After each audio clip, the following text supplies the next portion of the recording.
tattoo artist, and they were shocked I did not have tattoos when I showed up on set. I was like, I'm an actor. They're like, you're a co-star. Go sit in the trailer, you don't matter. Sorry, you guys, I'm excited to be here. I came all the way from the woods. I am the white part of the show. Don't have a lot of experience being the minority, but can't really defend myself against everything Jahan said about my kind. I can't really defend because I don't have any white pride. No white pride, none whatsoever. My name, I go by Maxie Wittrak. It's my mom's last name. My real last name, my maiden name is Goompact. And my dad is bummed. He goes, oh, you don't want to go by your maiden name, your German name? You're not proud of your German heritage? I'm like, Dad, German's a pretty hard one to be publicly proud of these days. I keep my hands in my pockets. I don't give high fives at parties. I'm blonde and blue eyes. Some people get left hanging. It's embarrassing. I get left hanging. It's a hate crime. Privately, I'm very proud. Privately, I'm very proud of it. I've been living with my boyfriend for 3 years, and in that time, he's got COVID 3 times since living together. And in that time, I've gotten it 0. I know. He's like, wow, must be those strong German genes. If only everybody had those strong German genes. I'm like, yes. What if everyone had strong German genes?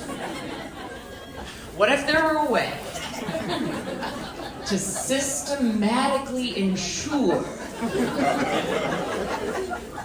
No. It's been done.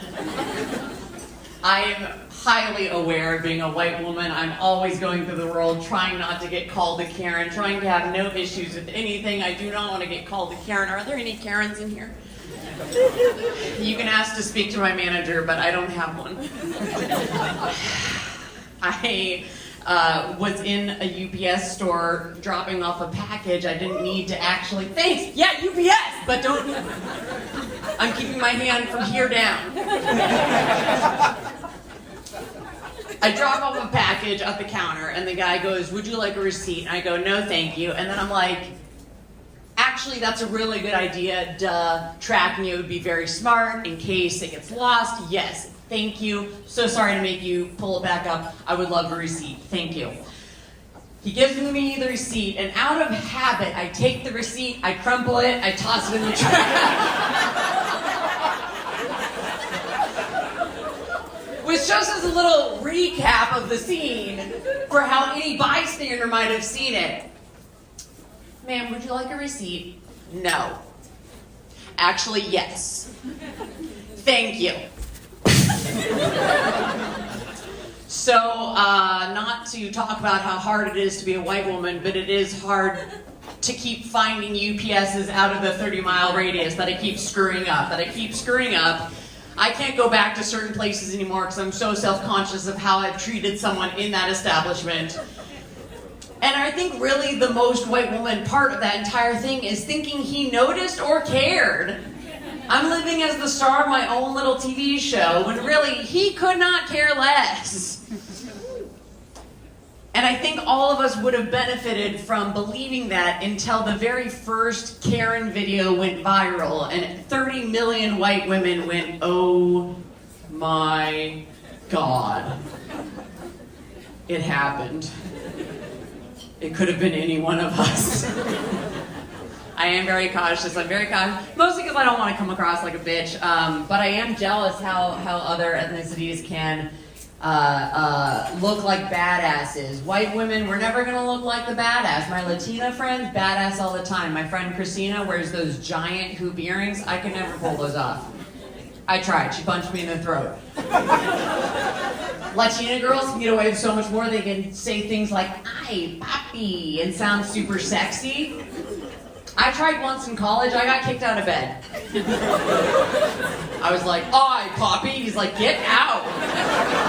What are you, a sailor? I get messed with all the time. The other day I was in Starbucks in line waiting for my coffee, and a homeless man comes in off the street and grabs my boob. What? I know, it was very upsetting. He only paid half what we agreed upon. People don't fuck with Latinas. My building manager, Maria, she comes to my door one day. I hear a knock on the door. I open the door to Maria, standing at my doorstep, and she asks me for a bag. And I'm like, okay, sure. I come back, I hand her the bag, and I go, what do you need the bag for? Turns out she's standing at my doorstep because she's pinned down the tail of a live rat with her foot that is struggling against her, and completely nonchalantly, she takes the bag, palms the rat through the bag, and ties it up like, ¿Cómo estás? I'm like, yo estoy, always paying rent on time.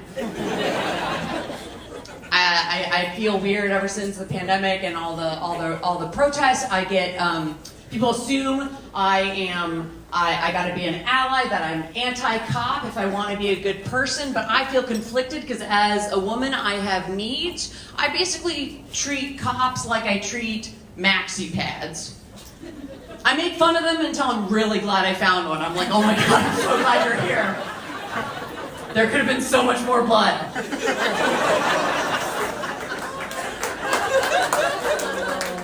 I don't know if you guys know this about the cops. They actually took Kotex's original tagline, protect and serve. But only because Kotex took the cops' original tagline, suck it up, buttercup. I feel badly making fun of cops because I know they're not all bad. Like, I know what it's like to have your entire career be made fun of. Being a female comedian is a lot like being a cop. Most people are like, I don't know one personally, but I'm pretty sure they're all bad. You guys are fun. My boyfriend thinks I'm a bad person because I bought a MyPillow. Anyone have a MyPillow? I can't endorse it in good conscience, but basically his issue is that the person who made these incredible pillows, talk about separating the art from the artist, the person who made these genius inventions, according to him, is a fascist neo-Nazi. Who knew that was something I needed to look for in the reviews? I did not know, but all I know is that they're the most incredible pillow ever made. And he'll be like, you're supporting a fascist neo-Nazi, that makes you a fascist. And I'm like, no, I'm not. What does that mean again? He's like, it's someone who wants total control. And I'm like,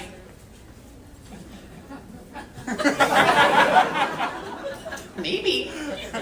I think he's jealous. He's like, how do you sleep at night? I'm like, better. I think he's jealous. I'm like, maybe you should try switching ideologies. I don't think I'm a horrible person for accidentally buying the pillow. I guess I'm a horrible person for continuing to sleep on the pillow. He's like, get another pillow. I'm like, no, I already paid for this one. So not only did he call me a Nazi for buying the pillow, then for keeping the pillow and not getting another one, he called me a lazy Nazi. I was like, honestly, I think there's worse things to be. Like an exemplary Nazi. A Nazi who's good at their job, that's terrifying. A Nazi who's a little lazy, that's a hero. That's whoops, I left a gate open. Look, you just watch. They're gonna make a movie about me. Maxie's List. She overslept and set 50 million free. No. Thanks for indulging me, you guys. The real thing we recently argued about, we got a cat, And I've never had a cat before. We went to the shelter and I was like, I have no idea how to pick one out, how to like read its personality. I asked the shelter lady, I was like, we're in this weird, scary environment. How do you even tell which one's good? She's like, well, you won't really know its true personality till you bring it home. And I'm like, oh, okay. Sounds a little like a guy. We were trying to find a name for this cat, trying to think of movie characters we both love or book characters we both love. And what an awkward way to find out that we have nothing in common. We finally just named it Silent Treatment. Now when I feed it, I don't even call its name. I just go, if you don't know, I'm not telling you. And he comes running. And then I feed the cat. Not a lot of cat people, that's fine. I know it's hard to find a good guy, and so I'm very lucky to have this one. Up in LA, it's tough. I was walking down the street to my car, and I walked down the middle of the street because I think on the sidewalk someone can jump out and get me, so I walk in the middle of the street thinking I'll see a car coming. Well, I walk past a white van with its back doors open, and I go, okay, I'm going to walk a little wider around that one in case there's a serial killer inside waiting to grab me. And then at that exact moment, a car comes driving down the street so close that it forces me right back into the van's doors. And I was like, oh my God. What if the serial killer inside that van coordinated with his buddy to drive down the street at the exact right time that would force me right into his trap? And then I was like, Maxie, that's so dumb. What are the odds you would fall into the trap of a man who plans ahead?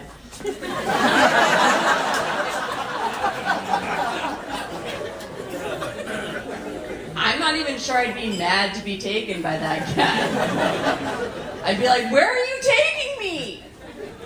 Dinner reservations?